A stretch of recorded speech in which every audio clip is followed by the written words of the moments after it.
దేవుని పరిశుద్ధ నామముకు మహిమ కలుగును గాక. మొట్టమొదటిగా అందరికీ పునరుద్ధానపు శుభములు కలుగును గాక.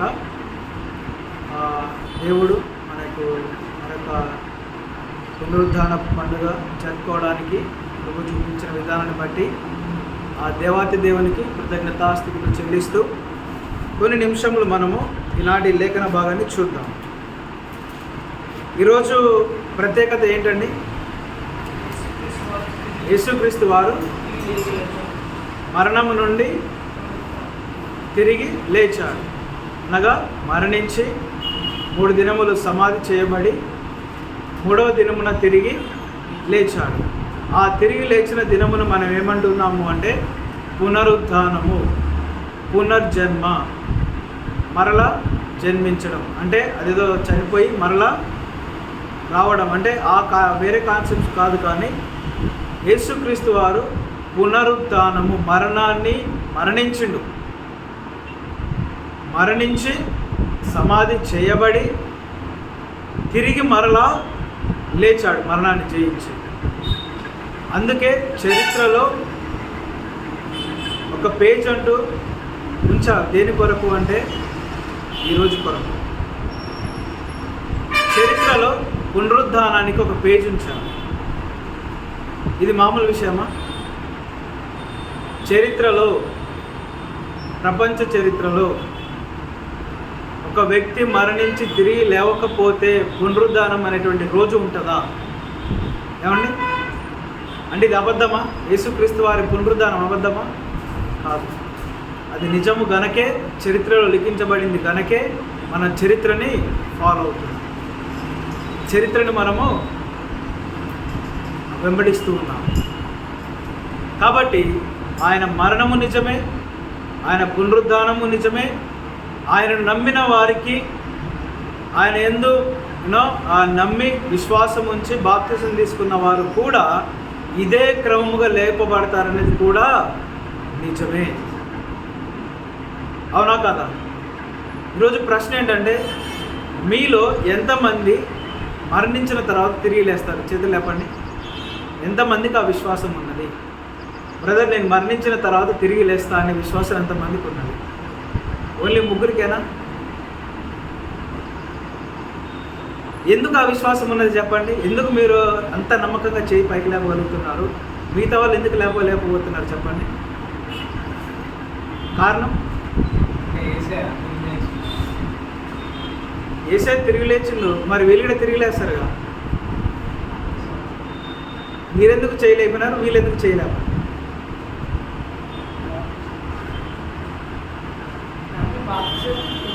Yes, very good. ఎవరైతే నమ్మి విశ్వాసం ఉంచి పశ్చాత్తాపపడి మారు మనసు కలిగి రక్షించబడి బాప్తిస్మం తీసుకుంటారో వారు మాత్రమే తిరిగి లేస్తారు. మీరందరూ నమ్మారు, సగం మంది, కానీ బాప్తిస్మం తీసుకున్నారా? తీసుకోండి. అంటే మీరు తిరిగి లేపబడతారా? లేపబడరు. ఒకవేళ ఈరోజు మీరు మరణిస్తే ఎక్కడికి పోతారు? ఆ సమాధిలో నుండి మీరు దిగిపోయి పాతాళానికి దిగిపోతారు తప్ప తిరిగి మళ్ళీ పైకి లేస్తారా?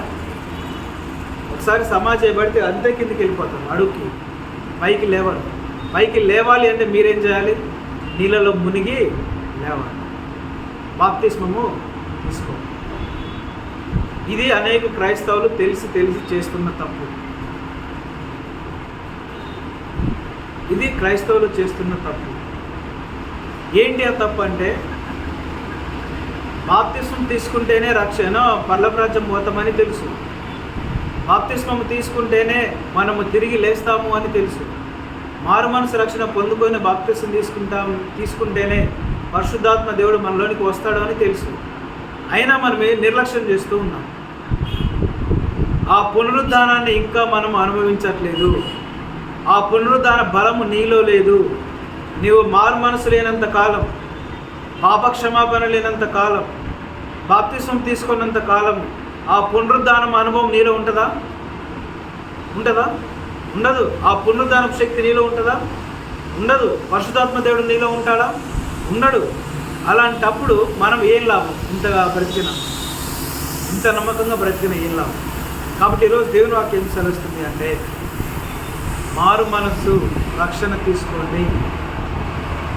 నీ ప్రాణము నీలో ఉండగానే, నీ దేహము భూమి మీద ఉండగానే, ఆ సమాధి ముఖము నువ్వు చూడకముందే నువ్వేం చేయాలి? బాప్తిస్మము తీసుకొని నీ ఆత్మకు సెక్యూరిటీ ఏర్పాటు చేసుకోవాలి. అప్పుడు నువ్వు ఎప్పుడైతే ఇలా చేసుకుంటావో, నువ్వు మిగతా వారితో కూడా ధైర్యంగా నీ చెయ్యి లేపగలవు. వాక్యం క్లియర్గా సెలవిస్తుంది.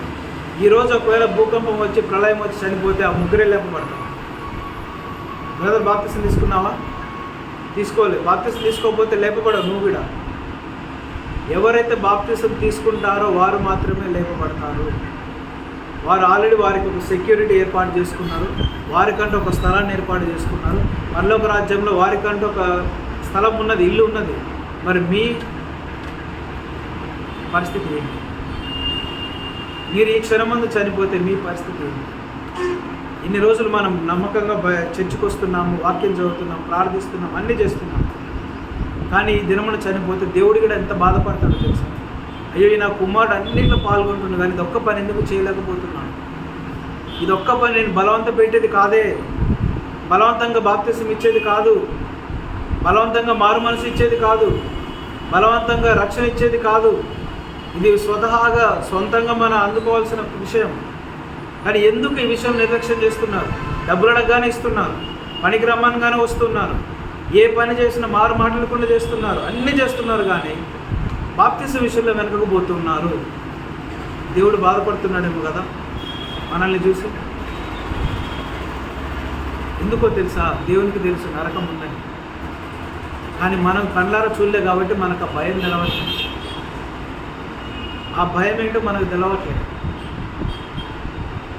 ఈరోజు మన అంశం ఏంటంటే, యేసుక్రీస్తు వారు పునరుద్ధానం చెందిండు. That's fine. 2020 సంవత్సరాల క్రితమే ఆయన పునరుద్ధానం చెందిండు. మరి ఈరోజు నువ్వు చనిపోతే, 2025 సంవత్సరంలో నువ్వు చనిపోతే నీకు పునరుద్ధానం ఉన్నదా? ప్రశ్న. నీకు నీ ఆత్మకు పునరుద్ధానము ఉన్నదా? ఈరోజు మనం తెలుసుకొని బయటకు వెళ్దాం. చూడండి, 20 వచ్చిన మత్తయి సువార్త 20వ అధ్యాయం తీయండి. మత్తయి సువార్త 28వ అధ్యాయం. మత్తయి సువార్త 28వ అధ్యాయం తీసారా?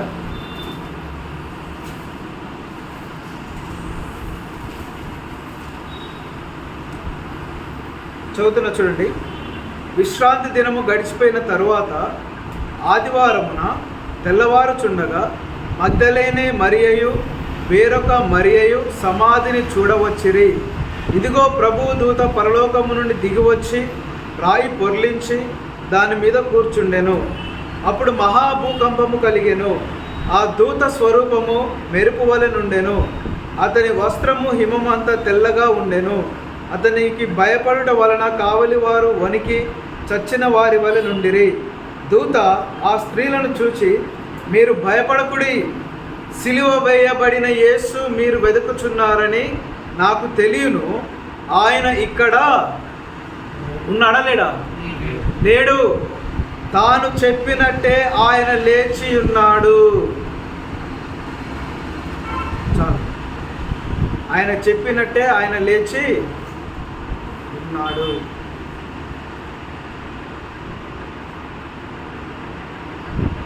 ఈ సంఘటన ఎప్పుడు జరిగిందంటే, కామన్గా 3 రోజులు కౌంట్ చేయండి. ఎట్లా కౌంట్ చేస్తారు? 3 రోజులు ఎట్లా ఉన్నాడు యేసుక్రీస్తు సమాధిలో?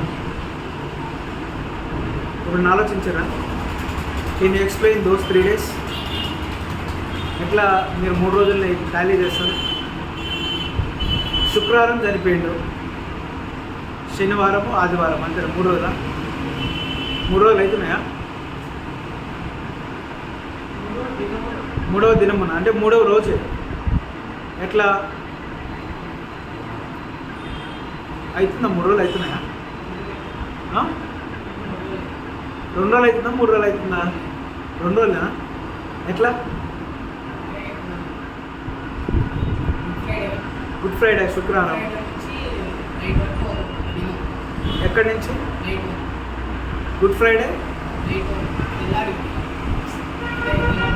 తెల్లారి ఒక రోజు.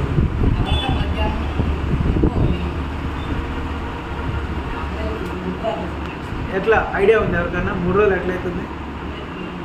శుక్రవారం చనిపోయిండు, శనివారం సమాధులు, తిరిగి లేచిండన్నమాట. 2 రోజులు సమాధులు ఉండి 3వ దినం లేచింది. మరి 3 రోజులు సమాధి ఎట్టంటాం మనం? 3 దినములు సమాధులు ఉండు అని అంటాం. 3 దినములు ఎట్లా ఉంటాడు సమాధిలో? 2 రోజులే కదా.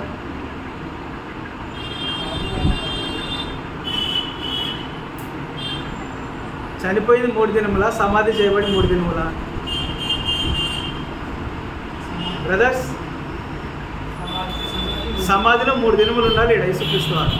ఎట్లా చెప్తారు ఆ లెక్క? ఎస్, టాలీ అవుతుందా? నేను చెప్పనా లేకపోతే మీకు ప్రశ్న ఏమన్నా?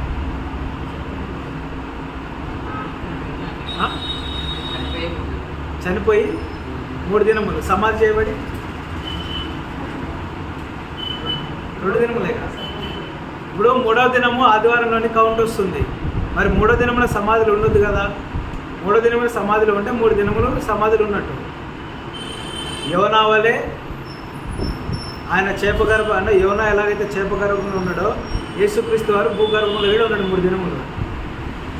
అవునా కదా? పోలిక కూడా ఉంది. మరి ఎట్లా దాని కౌంట్? అందుకు ఒకసారి గమనించండి. యేసుక్రీస్తు వారు శిలువ వేయబడినప్పుడు శుక్రవారమే. కానీ యూదుల ప్రకారము, యూదుల క్యాలెండర్ ప్రకారము రోజు ఎప్పటి నుంచి స్టార్ట్ అవుతుంది అంటే ఆదికాండం 1వ అధ్యాయం 5వ వచనం తీయండి. ఆదికాండం 1వ అధ్యాయం 5వ వచనం తీసారా? చదవండి ఒకసారి. 5వ వచనం. వెలుగునకు పగలనియు చీకటికి రాత్రి అనియు పేరు పెట్టెను. అస్తమయమును ఉదయమును కలగగా. అంటే యూదుల ప్రకారం ఒక రోజు అనేది ఎప్పటితో స్టార్ట్ అవుతుంది? అస్తమయము, from evening to evening. Evening English Bible ఎలా ఉంటుంది అంటే, so the evening and the morning were the first day. The evening and the morning, సాయంత్రం నుండి ఆ రోజు మరలా ఉదయం వరకు ఒక రోజు. అంటే శుక్రవారం ఏ రోజు స్టార్ట్ అయింది? కామన్గా గురువారం సాయంత్రమే స్టార్ట్ అయింది శుక్రవారం. అవునా కదా? గురువారం అనేది ఆ సాయంత్రానికే క్లోజ్ అయిపోయింది. ఇమ్మీడియట్గా సాయంత్రం వచ్చేసరికి ఏ రోజు స్టార్ట్ అయింది? శుక్రవారం స్టార్ట్ అయింది. శుక్రవారం నుండి మళ్ళీ ఈవినింగ్ వచ్చేసరికి శనివారం స్టార్ట్ అయింది. మళ్ళీ శనివారం ఈవినింగ్ వచ్చేసరికి ఆదివారం స్టార్ట్ అయింది. అందుకే యేసుక్రీస్తు వారు సిలువ వేసిన తర్వాత ఆ సాయంత్రం కాకముందే రోమా సైనికులు వచ్చి, నెక్స్ట్ పరిసయ్యులు, యూదులు పెద్దలు వచ్చినప్పుడు ఆయన చనిపోయాడా లేదా అని చెక్ చేస్తారు. అవునా కాదా? ప్రక్కలో బల్లెపోటు ఎందుకు పొడుస్తారు? టెస్ట్ కోసం. సాయంత్రం కావస్తుంది, సాయంత్రానికి ముందే చనిపోయిన వ్యక్తులు అక్కడ ఉండొద్దు, సమాధి చేయబడాలా. ఆయన చనిపోయినా లేదా అని టెస్ట్ చేసినారు. టెస్ట్ చేసేటప్పుడు ప్రక్కలో బల్లెపోటు పొడిస్తే ఆల్రెడీ క్లియర్ అయిపోయింది. రక్త బదులు ఏమొచ్చింది? వాటర్ వచ్చింది శరీరంలో నుంచి. అంటే హీఈస్ ఆల్రెడీ డెడ్. ఒకవేళ ఆయన చనిపోకపోతే ఏం చేసేవారంటే, ఆ కాళ్ళు ఉన్నాయి కదా, ఇట్లా మొత్తం ఆయన మేకులు దింపారు కదా, ఆ మోకాళ్ళను విరగొట్టి చంపేవారు. చనిపోకపోతే అప్పుడు బలవంతంగా చంపేవారు. అర్థమవుతుందా? అందుకే ఆయన శరీరం అన్న ఎముక కూడా విరగొట్ల పైన వాక్యం కూడా ఉంటుంది. అవునా కాదు? పుల్లు అంటే విరగొట్టబడలేదు. పుల్లుబట్ట అంటే సమాధిలో చేయబడి పుల్లుబట్టక ముందే లేస్తారు, అది వేరు. సో ఆయన శరీరం విరగొట్టబడలే, ఒక ఎముక కూడా విరగొట్టబడలేదు.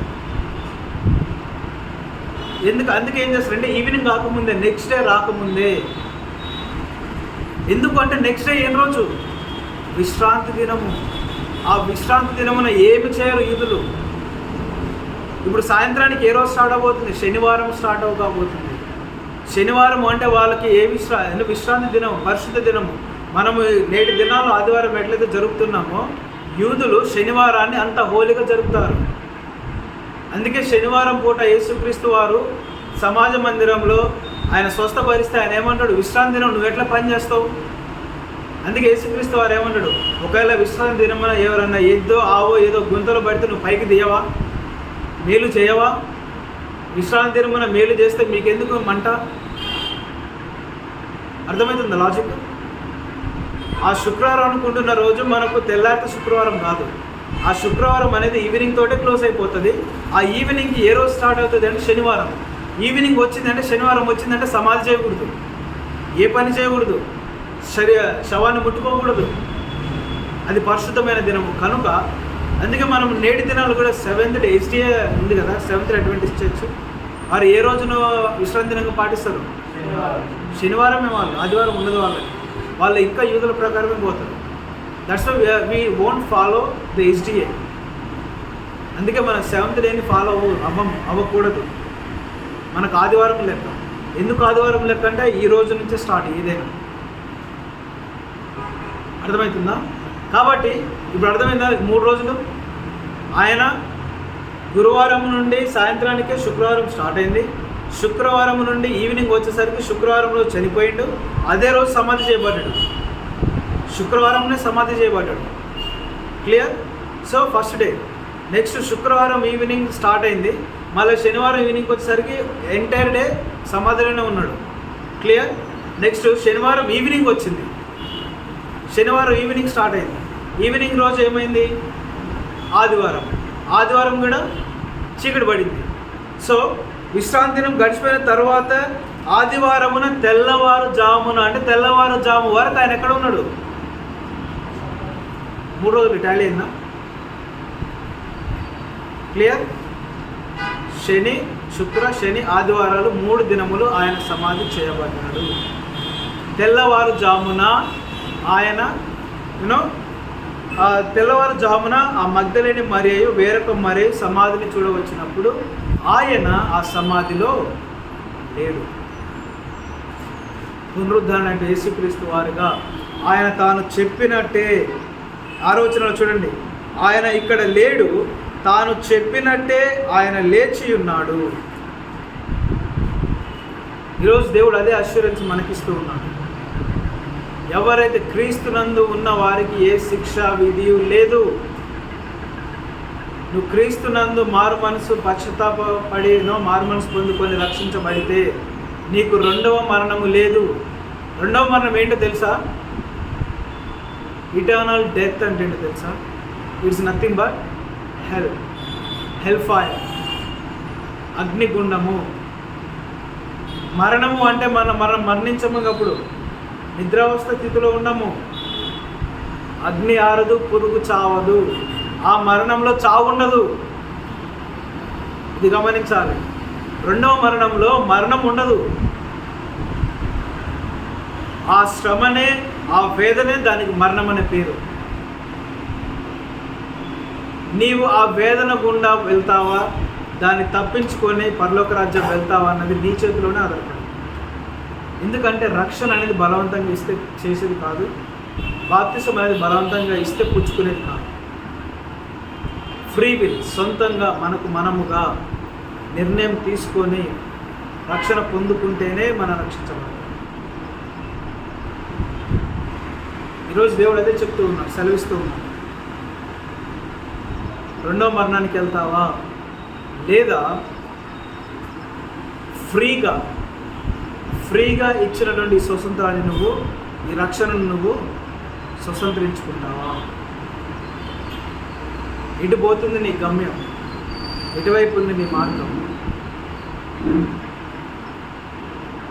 2 దారులు కదా, ఒకటి పరలోకం, ఒకటి నరకం. బాప్తిసం తీసుకున్న వాళ్ళ జీవితం టర్న్ అయిపోద్ది ఆటోమేటిక్గా. బాప్తిసం తీసుకున్న వాళ్ళు స్ట్రైట్గానే వెళ్తూ ఉంటారు, చక్కగా నరకానికి పోతారు. మరి ఇంకెంతకాలం నువ్వు నరకం అని తెలిసి కూడా పోతున్నావు? ఇంకెంతకాలం మారు మనసు లేని జీవితాన్ని నువ్వు జీవిస్తావు? ఇంకెంతకాలం పశ్చాత్తాపం లేని జీవితాన్ని నువ్వు జీవిస్తావు? ఇంకెంతకాలము బాప్తిస్మం లేని జీవితాన్ని జీవిస్తాను. అందుకే దేవుడు ఏమంటున్నాడు, మరణను నా పునరుద్ధాన బలమును వ్యర్థము చేయకుండా, క్రీస్తు శిలువను క్రీస్తు మరణమును వ్యర్థము చేయకుండా మీరు ఏం చేయాలంట? మారు మనసు బాప్తిస్మము తీసుకోవాలి. అర్థమవుతుందా ప్రియ సహోదరులారా?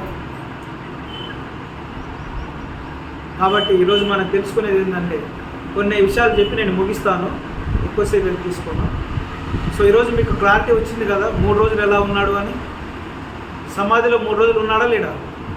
ఆ కౌంటు అర్థమైందా కాదు? బైబిల్ గ్రంథంలో కూడా ఉదయం అస్తమయం అని చెప్పలే. అస్తమయము ఉదయం కలగగా ఒక దినమాయ, మరలా అస్తమయము ఉదయం కలగగా ఒక దినమాయ, మరలా అస్తమయము ఉదయం కలగా ఒక దినమాయ. సో ఆ రకంగా 3 దినములు ఆయన సమాధిలో ఉన్నాడు. నెంబర్ 1. రెండోది ఏంటి అంటే, క్రైస్తవులు ఆదివారమును ఎందుకు కూడుకోవాలి? ఆదివారమే ఎందుకు ఒక ప్రామాణికముగా మనకు ఉండాలి అంటే తెలిసే ఒక రీజన్.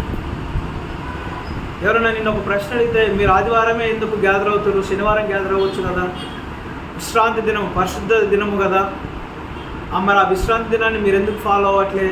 యెహోవా సాక్షులు వస్తారు, కొంతమంది వస్తారు, బైబిల్లోనే చూపిస్తారు. మీరు ఏం ఆన్సర్ చెప్తారు? ఏం ఆన్సర్ చెప్తారండి? ఎందుకు మీరు ఆదివారాన్ని ఫాలో అవుతారు అంటే మీకున్న ప్రామాణికం ఏంటి బైబిల్ ప్రకారం? సారీ, దేవుడు అదే ప్రామాణికం, అంతే అల్టిమేట్ ప్రామాణికం అదే. క్రీస్తును ఫాలో అయ్యే ప్రతి ఒక్క వ్యక్తి దేన్ని ఫాలో అవుతాడు? ఆయన లేచిన దినాన్ని ఫాలో అవుతాడు. ఆ పునరుద్ధాన దినం, అందుకే మనం కామన్గా ఆదివారం మనము పునరుద్ధాన దినం అంటాం. ప్రతి వారం పునరుద్ధాన దినమే అంటాము. ఆదివారం కూడా మనం ఆది అంటే మొదటిది. ఎస్, మొదటిది. దేనికి మొదటిది అంటే, మృతులలో నుండి తిరిగి లేచిన మొట్టమొదటి ప్రథమ ఫలం ఎవరంటే యేసుక్రీస్తే. ఆ ఆది ఆయన ఆదివారానికి ఆదిముగా ఆది మనిషిగా మొట్టమొదటి వ్యక్తిగా మరణాన్ని జయించి తిరిగి లేచి మనకంటూ ఒక క్రమాన్ని ఏర్పరచిపోయిన వ్యక్తి ఆయన. ఇదిగో ఈ క్రమమున మీరు తిరిగి లేస్తారు. ఆ నిరీక్షను మనకిచ్చింది. ఆయన తిరిగి లేచిన రోజునే మనం ఫాలో అవుతున్నాం. క్లియర్? నెంబర్ 1 ఏంటంటే, యేసుక్రీస్తు వారు బైబిల్లో కూడా రాయబడింది ఆదివారము తెల్లవారుజామున. అందుకే ఆదివారాన్ని మనము ఫాలో అవుతున్నాం. రెండోది ఏంటంటే, ఆయన ఏర్పరిచిన శిష్యులు 12 మంది శిష్యులు కూడా వారు ఆదిమ సంఘములో, సరే ఆదిమ సంఘానికి ముందుకు వస్తే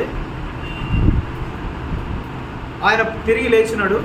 40 రోజులు శిష్యులతోనూ జనాలతోనూ గడిపినాడు భూలోకంలో. 40వ రోజు ఆయన పునరుద్ధానుడు అయినాడు. 40 రోజుల తర్వాత సరిగ్గా ఆదివారమున 10 రోజుల తర్వాత ఆదివారమున పరిశుద్ధాత్మ దేవుడు కిందికి రావడము జరిగింది. అదే ఆదివారమున సంఘము ప్రారంభించబడము జరిగింది. అదే ఆదివారమున 3000 మంది బాప్తిసం తీసుకోవడము జరిగింది. ఆ 3000 మందితోనే సంఘము స్థాపితము జరిగింది. ఆ సంఘాన్ని స్థాపితం చేసిన వ్యక్తి ఎవరండి? ఎవరైతే ఇదిగో పరలోకపు తాళపు చెవులు నీకు ఇస్తున్నానో ఆ తాళపు చెవులు పొందుకున్న వ్యక్తి ఎవరు? పేతురు. అదే పేతురు అదే ఆదివారం పరిశుద్ధాత్మ దేవుని పొందుకొని ఆ వాక్చాతుర్యంతో ఆ యొక్క అన్య భాషలతో ఆయన సువార్తను ప్రకటించినప్పుడు, సువార్త అనేటువంటి పునాది మీద, ఈ బండ మీద నువ్వు పేతురవు, ఈ బండ మీద నా సంఘాన్ని స్థాపించుదును.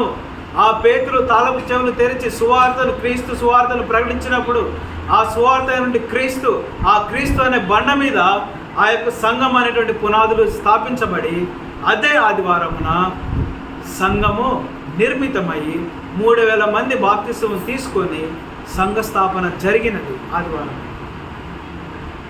అంటే యేసుక్రీస్తు వారు లేచింది ఆదివారమనే, పరిశుద్ధాత్మ దేవుడు దిగి వచ్చింది ఆదివారంలోనే. నేను డైలీ వర్సెస్లో పైన డే కౌంట్ పెడుతున్నాను, మీరు గమనిస్తున్నారా? ఎంతమంది గమనిస్తున్నారో నాకు తెలియదు, కానీ డేట్ కాదు నేను ఇచ్చేది. ఒక సైడ్ డి అని ఉంటుంది, ఒక సైడ్ ఒక కౌంట్ నెంబర్ ఉంటుంది. మీరు దాన్ని గమనిస్తే నేను ఎందుకు చెప్తున్నా అర్థమవుతుంది. లెంట్ డేస్ అని ఉన్నది. లెంట్ డేస్ ప్రారంభ దినము నుండి 40 రోజు వరకు, శనివారం వరకు 40 రోజులు కరెక్ట్గా టాలీ అవుతుంది. మీరు గమనించరో లేదో, నిన్నటి దినముతో 40 రోజులు పూర్తయింది. ఈరోజు నేను నెక్స్ట్ డే మార్చా మరలా ఆ ఫిగర్ పోయింది, ఆ పిక్చర్ పోయింది, అన్ని పోయింది, డేట్ మారింది, కౌంట్ మారింది, ఫిగర్ మారింది. ఇన్ని రోజులు లెంట్ ఉన్న పదంలో ఇప్పుడు ఏమొచ్చింది? He is risen king. పునరుద్ధాన నుండి రాజు, ఆయన రారాజు. మీరు గమనించండి డైలీ వర్సెస్. ఈ రోజు నుండి లెక్క మారింది, మళ్ళా మొదటి కాడికి వచ్చాం మనం. మొదటి రోజు ప్రారంభించబడింది, ఆది ప్రథమగా మరల స్థాపించబడింది. ఈ రోజు నుండి మీరు గమనించండి, కరెక్ట్గా 50వ రోజు ఆదివారం వస్తుంది మరలా. ఆ ఆదివారమునే ద డే ఆఫ్ పెంటెకోస్ట్. పెంతెకోస్తు పండగ దినమున పరిశుద్ధాత్మ దేవుడు కిందికి వచ్చాడు. అదే పెంటెకోస్తు పండగ. ఇప్పుడు దాన్ని బేస్ చేసుకొని పెంతెకోస్తు సంఘాలు ప్రారంభించబడ్డాయి. ఆ పెంతెకోస్తు పండగ దినముననే అన్య భాషలు మాట్లాడారు కనుక పెంతెకోస్తులో అన్య భాషలు అనేవి ప్రామాణికంగా మారినాయి. క్లియర్?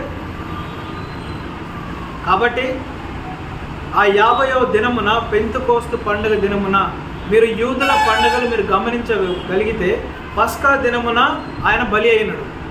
సాదృశ్యం ఏంటంటే పస్కా దినమున మనం గత వారంలో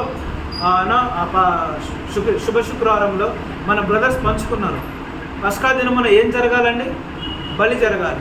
బలి ఎందుకు జరగాలి అంటే పాపక్షమాపణ, విడుదల, విమోచన, క్రయధనం. దాన్ని మనం డీటెయిల్గా చూస్తే ఒక మేక గొర్రె ఉన్నది, ఆ గొర్రె సంతలో ఉన్నది, ఆ యొక్క యజమాని దగ్గర ఉన్నది. ఎవరైతే బలి ఆ పాప క్షమాపణ పొందాలనుకుంటున్నారో ఆ కుటుంబము, ఆ వ్యక్తి అతని యుద్ధకు వెళ్ళి ఆ గొర్రెకు సరిపడా వేళ చెల్లించి ఆ ధనాన్ని అతని చేతిలో పెట్టినప్పుడు ఆ వ్యక్తి ఏం చేస్తాడంటే దాన్ని విప్పుతాడు, కట్టినది విప్పుతాడు. ఆ విప్పబడిన గొర్రె పిల్లని మందిరంలోని తీసుకువచ్చి అది యాజకులకు అప్పగించినప్పుడు ఆ యాజకులు ఏం చేస్తారంటే సమాధానార్థమై, పాప పరిహారార్థమై ఆ బలిని అర్పించి ఆ బలి అర్పించి ఆ రక్తాన్ని తీసి దాన్ని ప్రోక్షించి వారిపైన ప్రోక్షించి పాపక్షమాపణ జరిగిస్తారు. ఆ యొక్క బలిని దహిస్తారు.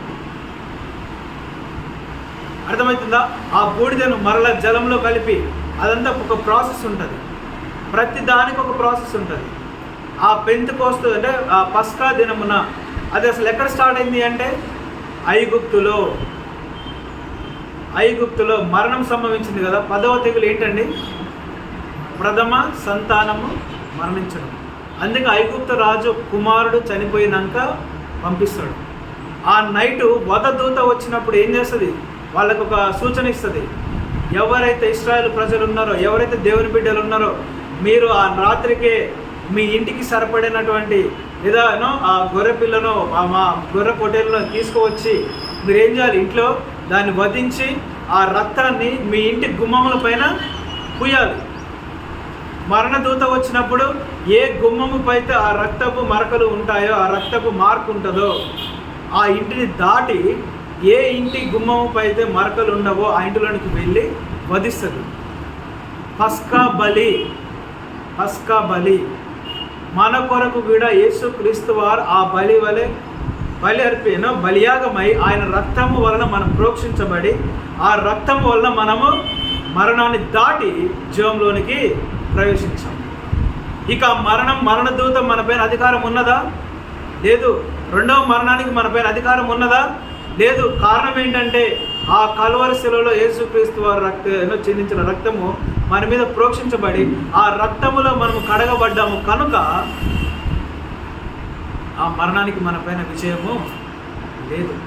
ప్రతి దానికి ఒక ప్రాసెస్ ఉంటుంది. అందుకే బైబిల్ చదవాలి. 7 పండుగలు ఉంటాయి ఇశ్రాయేల్ ప్రజలకి. ఆ పస్కా బలి దినమున యేసుక్రీస్తు వారు బలియాగమయ్యారు.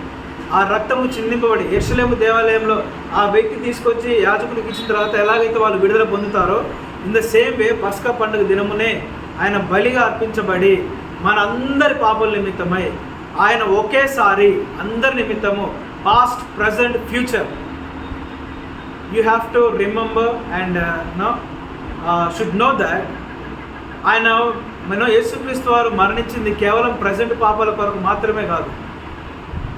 ఒకవేళ ప్రజెంట్ పాపాల కొరకు అయితే ఫ్యూచర్ పాపాల కొరకు మరణించాలేమో కదా. అవునా కదా? యస్, ఏమంటారు? అంటే యేసుక్రీస్తు యొక్క మరణం అనేది ఓన్లీ ప్రజెంట్ పాపాల వరకే కడగబడేంత సామర్థ్యం కలిగి ఉన్నదా? నీ జీవితంలో గతించిపోయిన, చేస్తూ ఉన్న, చేయబోతున్న ప్రతి పాపాల నిమిత్తమై ఆయన మరణించాడు. అందుకే యేసుక్రీస్తు ఉన్న వారికి ఏ శిక్ష లేదు, ఏ విధి లేదు. చేయబోయే పాపాల కొరకు మరణించాడు, చేసిన పాపాల కొరకు మరణించాడు, చేస్తున్న పాపాల కొరకు మరణించాడు. అందుకే ఆయన దేవుడు. భూత భవిష్యత్ వర్తమానాన్ని అంతటిని సమాధి చేశాడు. ఆ పాపాలన్నీ సమాధి చేసి ఒక నూతన సృష్టిగా మనల్ని మార్చి పునరుద్ధానం అనేటువంటి పదాన్ని చరిత్రలో తీసుకొచ్చాడు. అందుకే ఈ చరిత్రలో పునరుద్ధానం అనే దినాన్ని మనము జరుపుతూ ఉన్నాము. గవర్నమెంట్ హాలిడేగా ప్రకటించింది. అర్థమవుతుందా? ప్రపంచవ్యాప్తంగా ప్రతి ఒక్క క్రైస్తవుడు జరుపుతున్నాడు. చరిత్రలో పునరుద్ధానికంటే ఒక పేజీ ఉన్నది. History has its own page, the space for Christ. క్రీస్తు కొరకు ఒక గ్యాప్ నుంచి ఉంది చరిత్ర. మామూలు విషయం. అది అబద్ధమా? పునరుద్ధానం అబద్ధం అని చెప్దామా? ఇప్పుడు నిజం. చరిత్ర ఒప్పుకున్నప్పుడు నువ్వు నేనెంత, అవునా కాదా? చక్రవర్తులే ఒప్పుకొని సాష్టాంగపడ్డాడు దేవుడు, నువ్వు నేనెంత. కాబట్టి ఏం చేయాలి? ఇదంతా ఎందుకు వచ్చింది అంటే, ఆదివారం పూట మనం ఆరాధన ఎందుకు జరపాలి అంటే చరిత్ర చూస్తున్నాం. ఆదివారంలోనే యేసుక్రీస్తు వారు తిరిగి లేచాడు. ఆదివారంలోనే పరిశుద్ధాత్మ దేవుడు ఆదరణకర్త కిందికి దింపాడు. ఆదరణకర్త వచ్చి ముద్ర వేసింది సంఘానికి. ఆ ఆదివారంలోనే సంఘం స్థాపించబడింది. ఆ ఆదివారంలోనే సంఘం అనేది ఉనికిలోనికి వచ్చింది. అంతకుముందు ఆ ఆదివారం ముందు, పెంతెకోస్తు పండుగకు ముందు సంఘము చరిత్రలో లేదు, చర్చి చరిత్రలో లేదు, చర్చ్ అన్న మాట లేదు. చర్చ్ అనేది క్రైస్తవులతో స్టార్ట్ అయింది. అది మరి అంతకుముందు ఉన్న వాళ్ళు ఎవరంటే యూదులు. వాళ్ళకి సమాజ మందిరాలు, సంఘాలు, వాళ్ళకి యెరూషలేము దేవాలయం, మనలాంటి చర్చ్ లేదు. క్లియర్? సో ఆదివారం పూటనే అది జరిగినది. మూడవది ఏంటంటే, ఆ ఆదివారముననే ప్రతి ఒక్క అపోస్తలు కలుసుకునేవారు.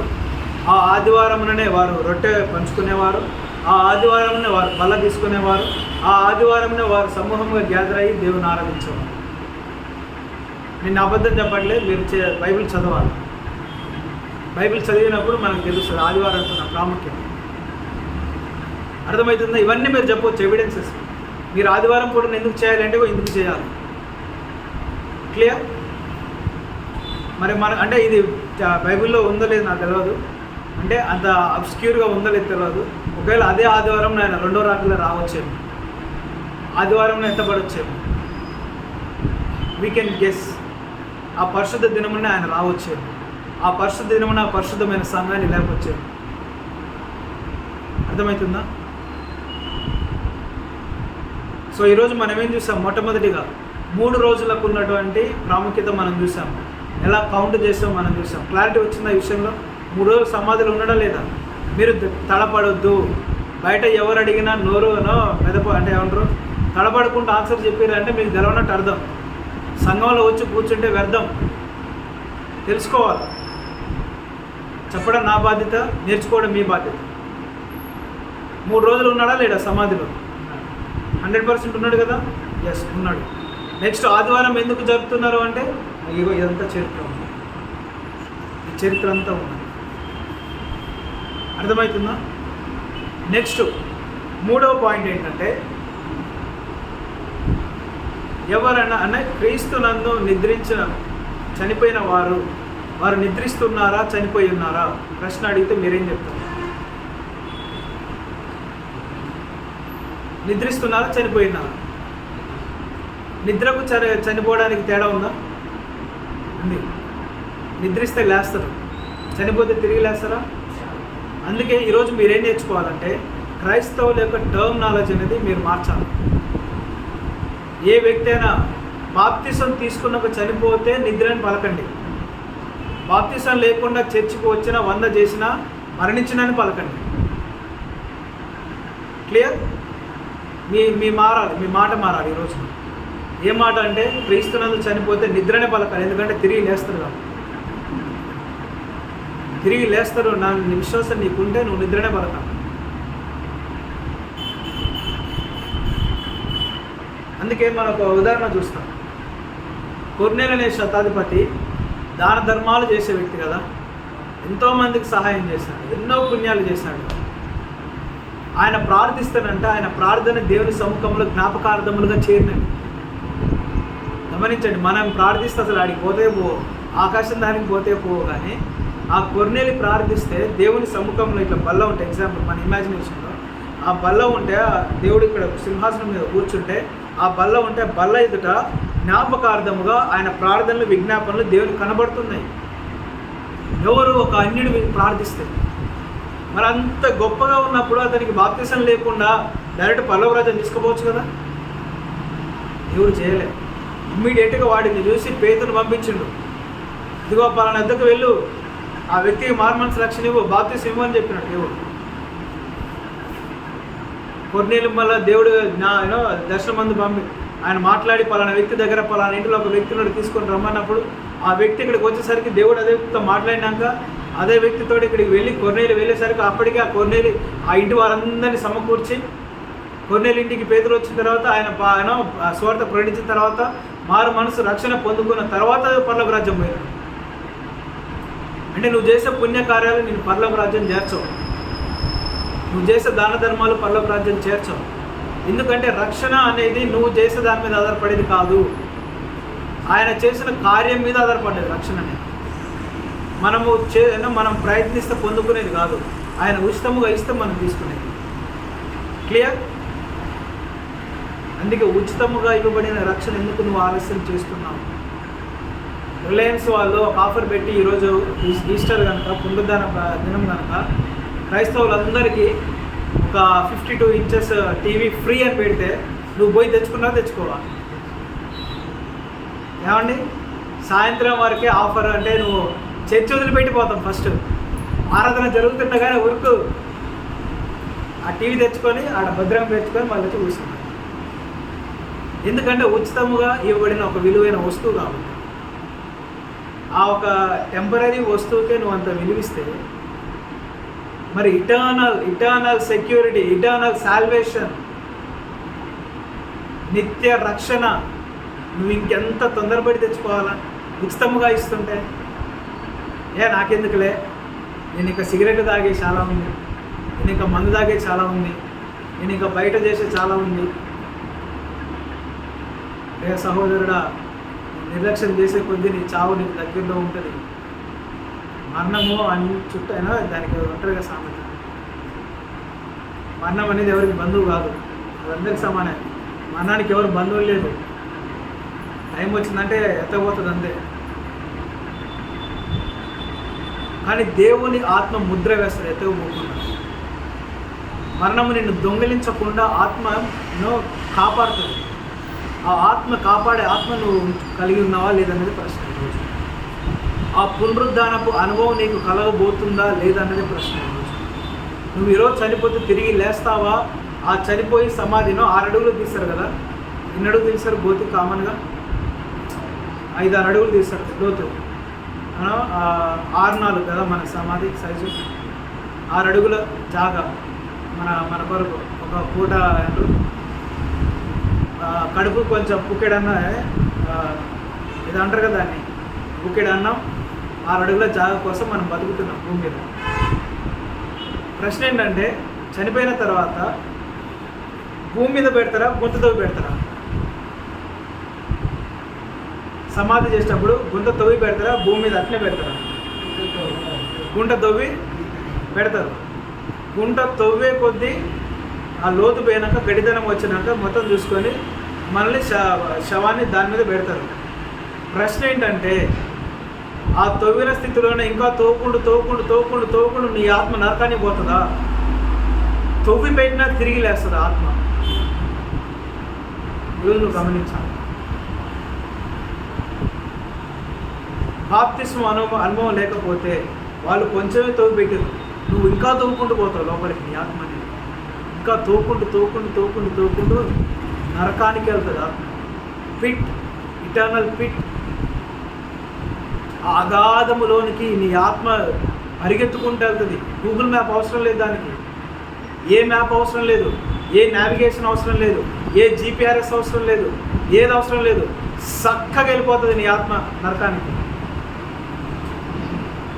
కానీ పరలోక రాజ్యం పోవాలని, తిరిగి లేవాలంటే ఏదో కొంత మన బలం కావాలి. పడిపోయినాడు అదే స్థితిలో ఉండడానికి ఏ బలం అవసరం లేదు, కానీ పడిపోయినాడు తిరిగి లేవాలంటే కొంత బలం అవసరం. ఆ బలమే పునరుద్ధానపు బలం, ఆ బలమే పునరుద్ధానపు శక్తి. ఆ శక్తిని వేసే మనకి ఈరోజు ఇచ్చారు. ఆ బలాన్ని పొందుకుంటే నిన్ను 6 అడుగులు కాదు 100 అడుగులు తీసి పోయి పొందబెట్టినా నువ్వు తిరిగి లేస్తావు.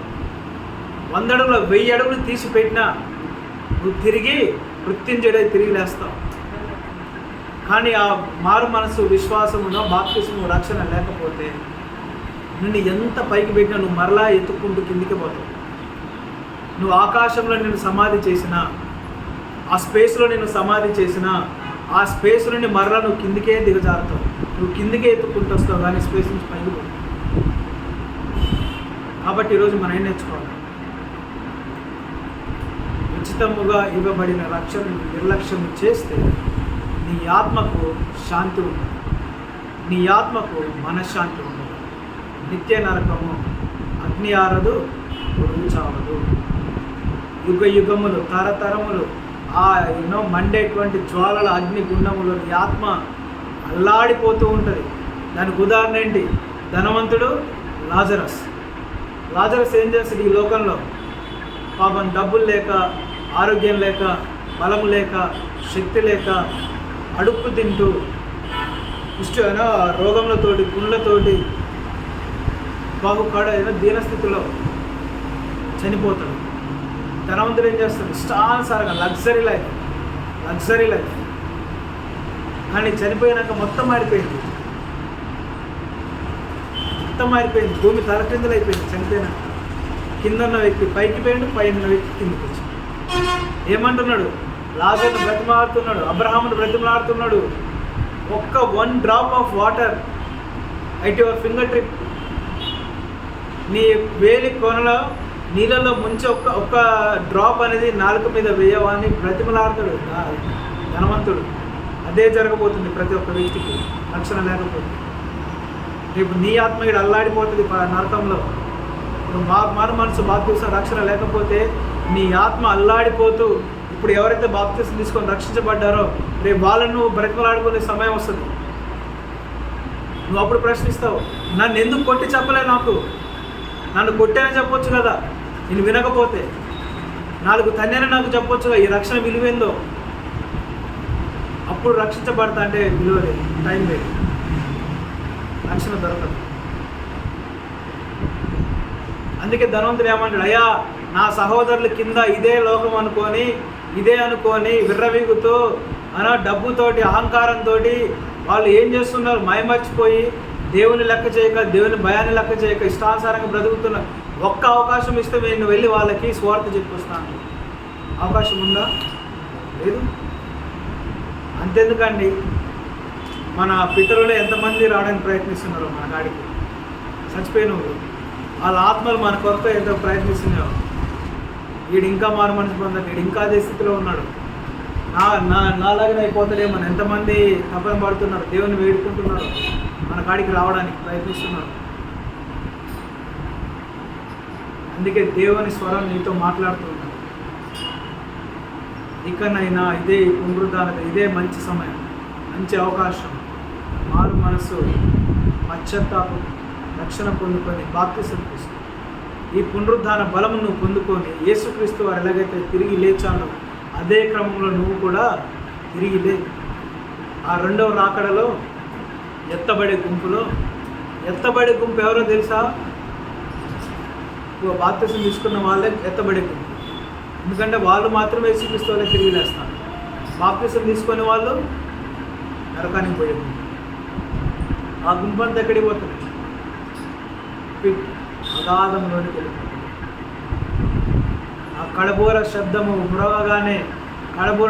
వినగానే సమాధులన్నీ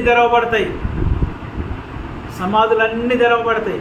పరిశుద్ధుల గుంపంతా, మారు మనసు పొందుకున్న గుంపంతా, రక్షించబడిన గుంపంతా, బాప్తిసం తీసుకున్న గుంపంతా, దేవుని కొరకు ఈ లోకంలో బ్రతికిన గుంపంతా దేవుని కొరకు హతసాక్షులుగా మారిన గుంపు అంతా, దేవుని కొరకు నిందించబడిన వారి గుంపు, దేవుని కొరకు అవమానపరచబడిన వారి గుంపు, దేవుని కొరకు చంపబడిన వారి గుంపు, దేవుని కొరకు నిందించబడిన వారి గుంపు, దేవుని కొరకు శ్రమల పాలైన వారి గుంపు. కొంతమంది చెరువులు మరణించినరేమో, కొంతమందిని జల సమాధి చేసారేమో, కొంతమందిని భూస్థాపితం చేశారేమో, కొంతమందిని తలగబెట్టారేమో, కొంతమందిని రకరకాలుగా చంపారేమో. ఎక్కడ భూమి తన శవాలను ఇస్తుంది, నీళ్ళు జలము తన శవాలను ఇస్తుంది, అగ్ని తన శవాలను ఇస్తుంది. అందరూ తిరిగి లేచి తీర్పున నిలవబడతారు. నీ ఆత్మ నా ఆత్మ తీర్పున నిలవబడబోతుంది. కానీ నీకు నాకున్న అదృష్టం ఏంటంటే నువ్వు తీర్పులో నిలబడ్డా తీర్పు నీకు లేదు, ఆ ఉగ్రత నీకు లేదు. ఎందుకంటే యేసు క్రీస్తునందున్న వారికి ఏ శిక్ష లేదు, ఏ విధి లేదు. ఆ తీర్పు గుంపులో నువ్వు ఉన్నా సరే, నువ్వు లేకున్నా సరే, ఆ తీర్పు అనేది నీకు లేదు. ఎందుకంటే ఆ తీర్పునే యేసుక్రీస్తు వారి మీద తండ్రి నా దేవా నా దేవా నా చేతులు నన్ను విడుచున్న సందర్భంలో, ఆ ఎడబాటులో ఆ తీర్పు అంతా, ఉగ్రత అంతా యేసుక్రీస్తు వారి మీద పోయబడింది. దేవుని ఉగ్రత పాత్ర పోయబడింది. అందుకే యేసుక్రీస్తు వారు గెత్సెమనే తోటలో ఆ మోకాల ప్రార్థనలో ఏమని ప్రార్థిస్తాడు? 3 సార్లు, తండ్రి నీ చిత్తమైతే ఈ గిన్నె నా యొద్ద నుండి తొలగించు, ఈ పాత్ర నా యొద్ద నుండి తొలగించు. ఏ పాత్ర అది? దేవుని యొక్క ఉగ్రత పాత్ర. నువ్వు నేను చేసిన పాపాల ఉగ్రత పాత్ర, ప్రపంచమంతా సర్వమానవాళ్ళు చేసిన ఉగ్రత పాత్ర. వాళ్ళు చేసిన పాపాలన్నీ ఒక చోట స్టోర్ అయితే ఎలా ఉంటుంది? అవన్నీ ఒకచోట సమకూర్చబడి ఒక్కరి మీద వేయబడితే ఎలా ఉంటుంది? ఆ ఉగ్రత, ఆ తీర్పు ఎలా ఉంటుంది? అందుకే అంధకారం అయిపోయింది ఆ సందర్భంలో. లోకమంతా అంధకారం, కటిక చీకటి. ఆ సమయంలో దేవుని యొద్ద నుండి, పరలోకం నుండి మనం కొన్ని ఇమాజినేషన్స్లో, మనం యానిమేషన్స్లో చూస్తే అగ్ని దిగి మీద పడుతున్నప్పుడు ఎలా ఉంటుంది ఉగ్రత? అలా పోయబడింది యేసుక్రీస్తు వారి మీద. యేసుక్రీస్తు వారి మీద పోయబడింది ఉగ్రత. అందుకే ఆ శ్రమను ఆయన తట్టుకొని, ఆయన కూడా మనిషి మనలాగానే భరించాలి అవన్నీ. అందుకే ఆయన చెమట కూడా రక్త బిందువులలో మారిపోయింది. ఆ వేదనకి చెమట, ఆ బ్లడ్ అనేది రక్త బిందువులే మారిపోయింది. అదే రక్తము శిలువ మరణంకి వచ్చేసరికి ఒక్క చుక్క గిడ లేకుండా, నీ కొరకు నా కొరకు అంత త్యాగం చేసి దేవుడు అంత శ్రమపడి నీకు ఉచితంగా రక్షణిస్తే, నిన్ను ఏమన్నా లక్షలు అడుగుతున్నాడు దేవుడు? అరే లక్షలు ఇచ్చి బాప్తీసం తీసుకోమంటున్నాడా? నీ పొలమే బాప్తీసం తీసుకోమంటున్నాడా? నీ ఇళ్ళమ్మే బాప్తీసం తీసుకోమంటున్నాడా? బయటికి వెళ్ళి చూస్తే ఎలా ఉంది పరిస్థితులు? డబ్బు లేని పని జరగదు. నీకు పూజ చేయాలన్నా డబ్బు లేని పని జరగదు. బలి జరగాలన్నా డబ్బు లేని పని జరగదు. నీ ఇంట్లో మంచి చేయాలన్నా డబ్బు లేని పని జరగదు. నీకు ఏది జరగాలన్నా డబ్బు లేని పని జరుగుతుందా? గృహప్రవేశానికి డబ్బులు లేకుండా వస్తారా? ఏదైనా ఆ సామాగ్రి అంతా లేకుండా పని జరుగుతుందా? కానీ ఏ పాస్టర్ అయినా అడుగుతున్నాడు నీ ఇంటికి వచ్చి, గృహప్రవేశం ఉంది నాకు ఇంత ఇస్తేనే వస్తా అంటారా? నిజమైన సేవకులు, నీ ఇంట్లో పెళ్ళింది, నువ్వు డబ్బులు ఇస్తేనే నీ పెళ్లి చేస్తా అంటారా? నీ ఇంట్లో గ్రూప్ కూడా పెట్టుకోవాలి, నువ్వు డబ్బులు ఇస్తేనే గ్రూప్ కూడా పెట్టుకోవాలంటారా? నువ్వు డబ్బులు ఇస్తేనే చర్చి గడప దాటాలంటారా? ఉచితము, ఏదైనా ఉచితము. చర్చిలో రావడానికి ఉచితమే, పాటలు పాడడానికి ఉచితమే, ప్రార్థన పెట్టుకోవడానికి ఉచితమే, వాక్యం చెప్పడానికి ఉచితమే, అన్నీ ఉచితమే. అయినా మనకు నిర్లక్ష్యం. ఈ ఉచితానికి ఒక సమయం ఉన్నది. There is a certain point for each and every free offer. ఈ ఆఫర్కి ఒక విలువ, అంటే సమయం ఉంది. ఈ సమయం దాటిపోతే అసలైన లెక్కలోకి వస్తాం. ఆయన మొట్టమొదటిసారి వచ్చినప్పుడు గొర్రె పిల్ల వల్లే సమాధానం ఇవ్వడానికి వచ్చాడు. ఈ రాజు సమాధాన్ని ప్రకటించడానికి వచ్చాడు మొదటి రాకల్లో. అదే రాజు గుర్రం మీద రాబోతూ ఉన్నాడు.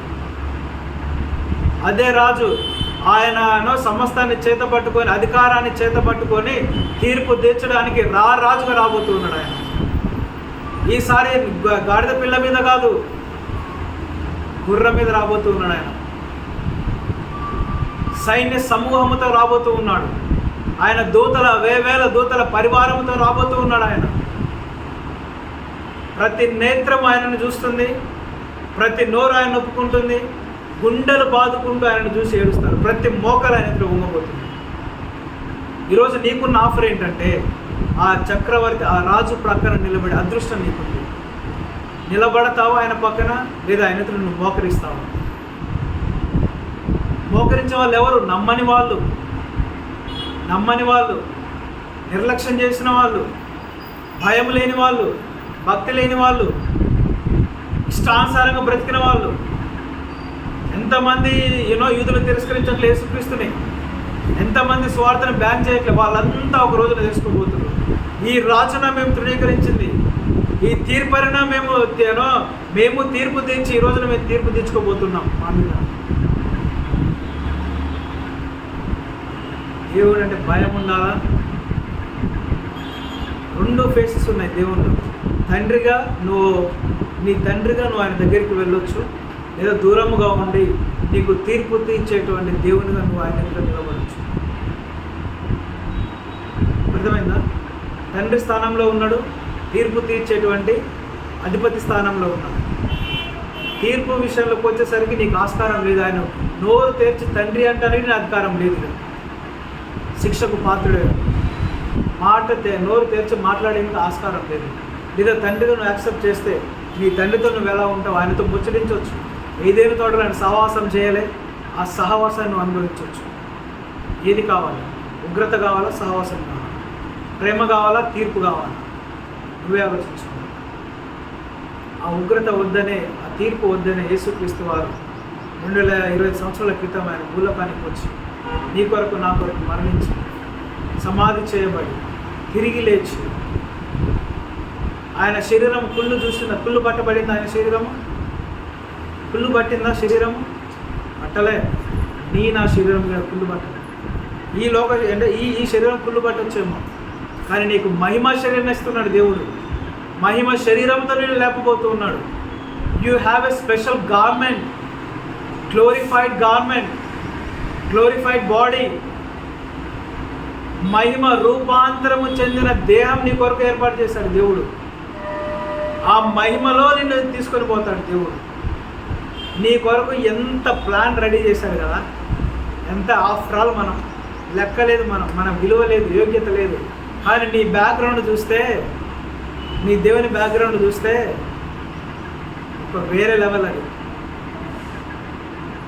నీ కొరకు గ్లోరిఫైడ్ బాడీ రెడీ చేసి, నీ కొరకు కలవరి శిలువను రెడీ చేసి, ఆ శిలువలో ఆయన మరణించి అంతా ప్రిపేర్ చేసి అన్ని చేసి మనం మూయబడిన ద్వారాన్ని తెరిచి నేనే మార్గముగా వచ్చి మార్గాన్ని సిద్ధపరిచి మార్గం నడవమంటే మనకు నొప్పి కదా. కాబట్టి దేవుడు ఈరోజు సెలవిస్తున్నాడు, ప్రియ సహోదరుడా, ఎవరు ఎప్పుడు ఎంతకాలం ఉంటామో తెలియదు. ఈరోజు మనం చూస్తున్నాం, రేపు మనం చూస్తామో లేదో తెలియదు. రేపు నేను మిమ్మల్ని చూడవచ్చు, లేదా మీరు నన్ను చూడవచ్చు. రేపు మిమ్మల్ని చూడకపోవచ్చు, లేదా మీరు నన్ను చూడకపోవచ్చు. కానీ ఒక్కటే దేవుని వాక్యం సెలవిస్తుంది, నేడు అనే సమయం నీ చేతిలో ఉండగానే నీ బాప్తిసం తీసుకోవాలి. నేడు అనే రోజు నీ చేతిలో ఉండగానే నువ్వు రక్షణ పొందుతావు. If you do postpone, there is no heaven. Postpone చేస్తే ఆ పోస్ట్ పోన్లో నీకు ఫ్యూచర్ అనేది ఉందో లేదో నీకు తెలియదు. కాబట్టి ఈ యొక్క పునరుద్ధాన దినమున దేవుడు నీతో సెలవిస్తున్నాడు, నీవు నా ప్రియ కుమారుడవు, నిన్ను నేను ఇష్టంగా ప్రేమిస్తున్నాను, అందుకే నీ కొరకు నేను ప్రాణం పెట్టాను, నీ కొరకే నేను ఈ లోకానికి వచ్చాను, నీ కొరకే నేను సమాధి చేయబడ్డాను, నీ ఆత్మను రక్షించడానికే నా ఆత్మను దేవుని చేతికి అప్పగించా. 6వ మాట ఏంటండి? సమాప్తమైనది. తర్వాత ఆయన సమస్తమును సమాప్తము చేసి ఆ ఆత్మను దేవునికి, అదే ఆత్మను మనము దేవునికి అప్పగిస్తే నీ ఆత్మ ఆయన సన్నిధిలో సెక్యూర్గా ఉంటుంది. లేదు అంటే సాతాను వచ్చి నీ ఆత్మను దొరికించదు. ఎక్కడ తీసుకెళ్తే చక్కగా ఆత్మని నరకంలో పడేస్తాను, అగ్నిగుండంలో పడేస్తాను. మరి నువ్వు దేవుని చేతికి అప్పగించి నీ ఆత్మను పరలోకంలో ఉంటావా, సాతానుకు అప్పగించి నరకంలో ఉంటావా? నీ ఒపీనియన్. తలలో ఉంచుదామా? అందరము దయచేసి తలలో ఉంచి మోకరించుదాము. ప్రార్థనతో మనం ఒక తీర్మానం తీసుకుందాం ఈరోజు.